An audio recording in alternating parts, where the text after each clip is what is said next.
I size up his stack and I 3-bet him to 350. Justin calls behind me and so does TM, Dr. J, High, and Mixon. I don't think I've ever went 6 ways to a flop after a 3-bet was put in. Most likely, I'm giving up here. Unless we flop good. The flop's a monster. 7, 6, 4, 2 diamonds. Great flop for us as we flop top 2. So when it checks to me, I bet half pot, $750. To my surprise, I get raised right away from Justin to 1.5k. TM puts in an overcall from the small blind, and so does Mixon. The pot is already 7.4k. And I have less than a pot-sized bet left. I rip it in, and let's see what happens. Yo, winners! Back at it again with vlog 20. This vlog, we're heading over to the lodge to play a live stream game, and the action is crazy. All-ins, bluffs, wide ranges. I know you guys are gonna enjoy this one, so make sure to stay tuned and watch the rest of the episode. Let's go.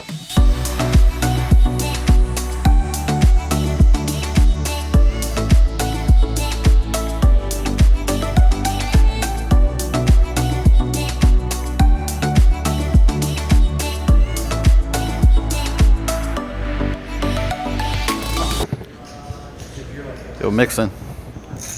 Nice kicks, man. Thanks, man. Some new players, some familiar faces. Skull Mike, tell us who's playing. 5, 10, 25, and I believe the boys decided to put an extra 25 on there. So I think it's 5, 10, 25, 25. First hand of the vlog, Lego. We open the nutcrackers in early position. It folds to Dr. J in the small blind, and he puts in a 3-bet 300. Heads up in a position, so why not? And we flop something. Jack 10-4. 2 clubs, giving us a nut draw with some backdoors. When Dr. J checks the flop, I think it's fine to bet or to check. But considering I have 2 lower cards, I'd much rather keep the pot small and not get in a position to get check raised. The turn's an interesting one, 5 of hearts, which improves my hand to a combo draw. This time, he bets 300. I think I can either call or raise, but to be honest, after I checked the flop, I wasn't sure if my story would be believable. And given he was 3-betting from the small blind, he has a lot of stronger hands than I do, so I just make the call. With up to 15 outs, I need a good river, which is something I do not get.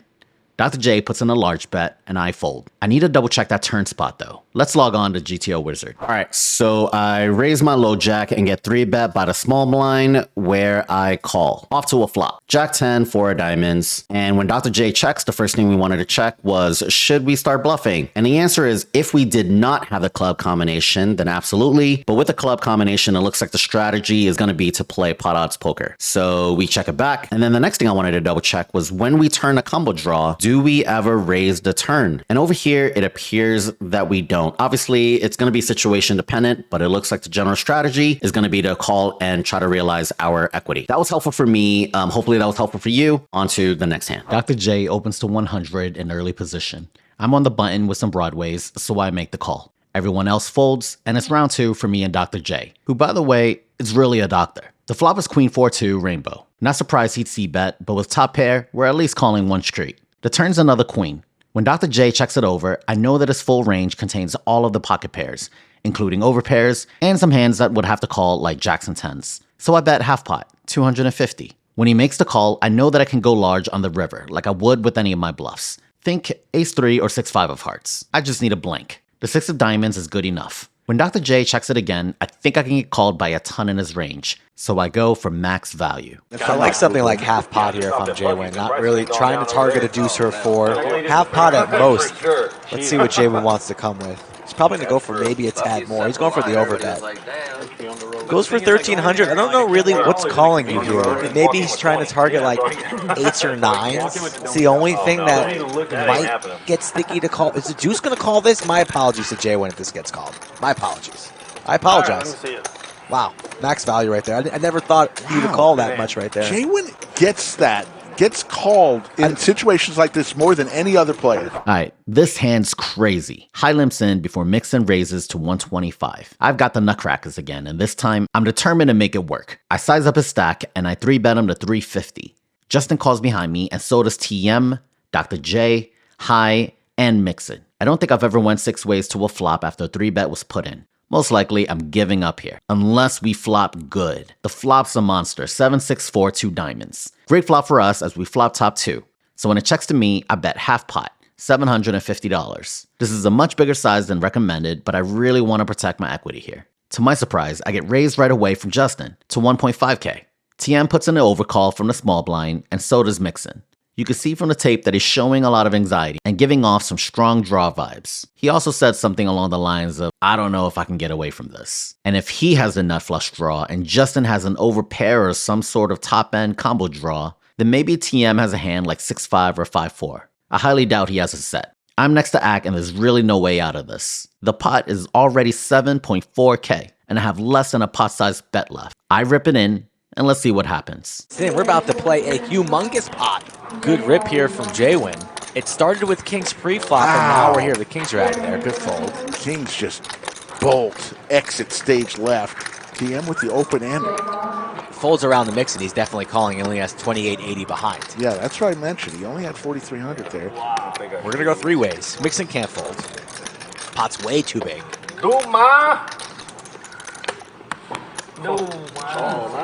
Here we go, Rick. 20K pot on a Wednesday. Everybody loves a three-way. Are we going to run this once or twice? I think mixing it up is going to get there. Not too many diamonds out there. I think JWin holds. We're running it once? What are we doing here? JWin's got to fade the world. There's a four ball. We're going one time, and this is... Diamond was greedy. You could have just taken an ace. Wow, JWin did hold. Two pair. Skull Mike. He had to fade the world there. And they ran it one time. Max Payne, 20K pot going JWin's way. He's up heaps. JWin up 14-8 after that pot. Wow. So, multiple way all in with top two. We have a super disguised two paired hand. But once the first person raised, I felt like he had a lot of overpairs in his range that might have slow played. I didn't think it was as good as kings. Once Terry called it a small blind, and then once Mixon's called, I knew I was fading a lot. But at that point, there's just so much money in the pot. I'm whatever. I'm just adding a little bit and seeing the rest of the hand. And thankfully, we run out clean and we get a good hand in. Dr. J raises his cutoff to 125. I look down to the ladies. 3-bet incoming. I re-raised to $500 before getting 4-bet by Justin a 1.5K. Pretty big bet. And if I call, SPRs would be under 2 and an overpair should just commit to showdown. It's reasonable to just jam it here, but I actually think Justin has more bluffs than most in the spot. For this reason, I just put in a smooth call and play close flop. I just like to avoid ace-high boards. The flop's 6-4-3. Perfect. Justin puts in a C-bet of $1,000, and I like a call here. He's either way ahead or way behind, but if he's behind, I want to keep all of his bluffs in. So I just make the call. The turn is a 5 and shouldn't change much, but Justin decides to jam. It's a pretty big bet, but with the player, the SPR, and the range that this player has, there's really little reason to fold. I do think about everything though, and after a while, I just laugh it off. I can't fold. I call. He calls. I call. JWin was never closer to 15K in his life. I catch Justin bluffing, but sadly, that's the run out. What a shame. Justin, you dodged the big one. 4 Qs in early position. He raises to 125. I get 10-8 of hearts, and once in a while I can stretch my range a bit. I don't expect players to my left to get out of line, so let me try to isolate and play in position. I 3-bet him to 350, and it folds back around to 4Q, and he calls. Heads up to a flop. The flop's Jack 10-7, 2 diamonds. Pre-flop, I was already sensing that I'm behind, so this is probably one of the better flops that I can get. When a gentleman checks it over, I think I just want to play pot odds poker. I check it back with intent to call most turns. The turn's a 5 of spades, and no surprise, he leads out for 325. I follow my plan and make the call. We need a 10 or 9 one time, and if I get there, my viewers will smash the like to celebrate. And there goes the 9. Let's go. But wait, 4Q leads out for half pot, $700. I'm not sure if raising will accomplish anything, but I'm not folding. I make the call, and we're actually good. I'm not surprised to see queens, but boy, I got away with one. My hand's better this time. I raise an early position with pocket 10s, but immediately get 3-bet by Justin to $200. He's been 3-betting me a ton, so I don't really think anything of it. Alright buddy, let's see a flop. The flop's 9-9-5, 2 spades. Great flop for my continuing range, although I would have preferred a non-paired board.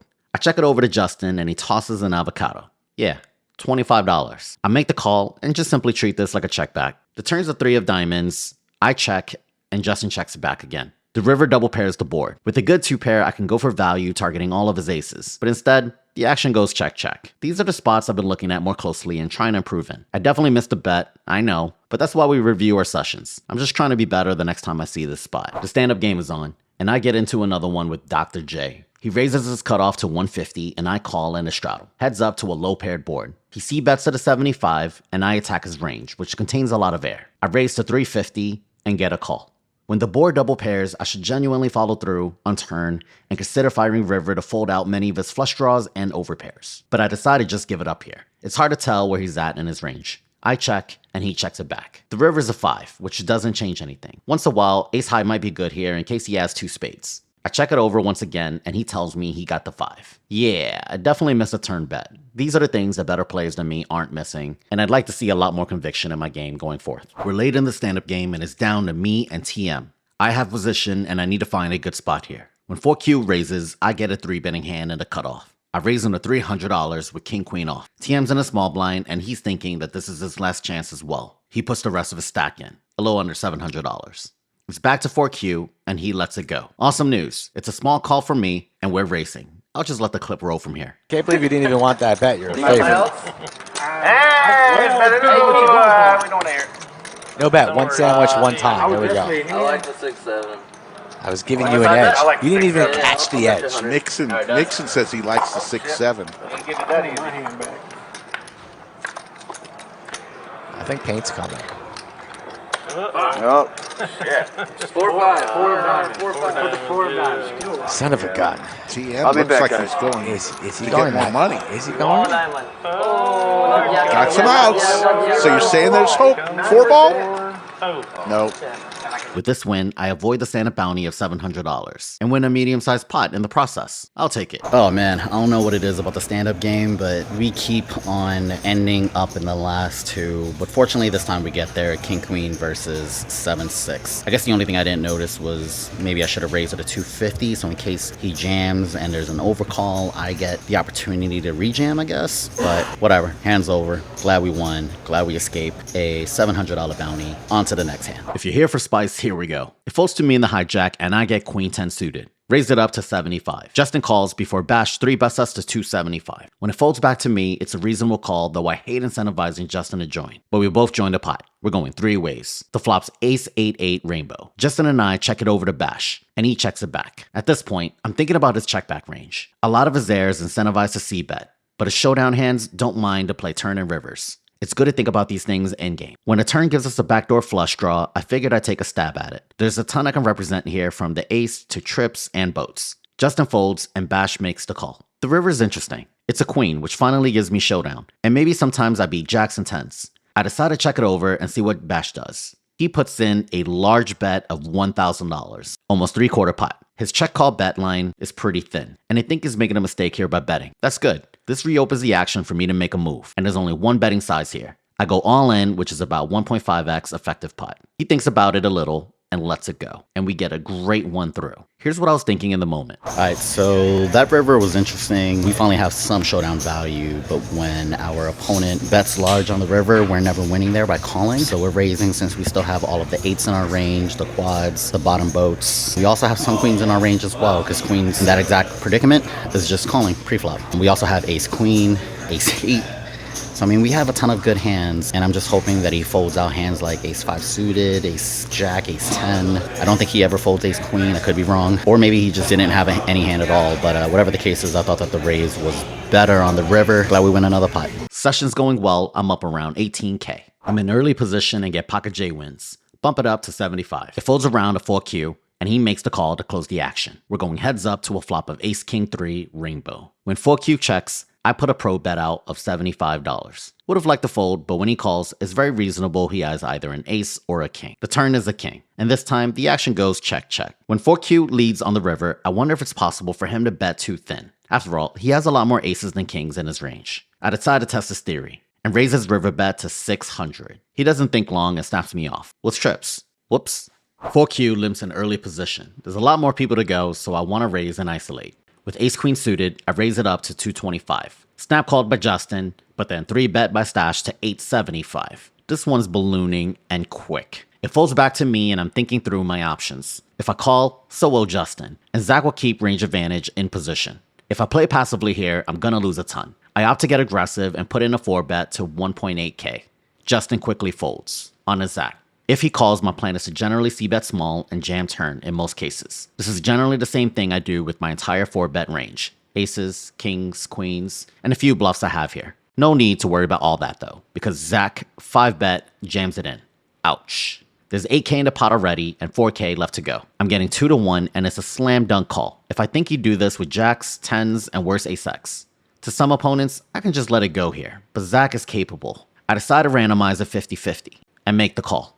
Pretty surprised to see king 6. It's a good bluffing hand as it blocks a ton of king x that could call jams. But holy smokes, Zach, you're a shark. We agree to one-time max pain, so on to the flop we go. 7-7-4. Good start so far. The turn's a 3 of diamonds, giving him a ton more outs. I'm getting nervous, but the river is a clean one, and we take down a huge pot. Last hand for the vlog and the stream. As always, you know it's going to be a good one, so strap in. It's straddling around to Justin, who puts on the 100. High calls before Mixon raises it up to 275. I wake up with ace-king suited. Let's go. A 3-bet at 800, and it's on Justin next. He snaps, jams it in. 6.5K. I know Justin's full of it, so I call. One time from max pain. And the flop's amazing. King 4-2, rainbow. We flop top, and with 94% equity, it should be in the bag. But life's never that easy, is it? The turn's a heart, giving Justin the backdoor nut flush. We're fading hearts and only hearts. One clean card, please. I can't look, so I turn my chair around. And when the river comes out, a loud roar comes from the table. I know it's not good. I turn around and I see the 9 of hearts for the cooler.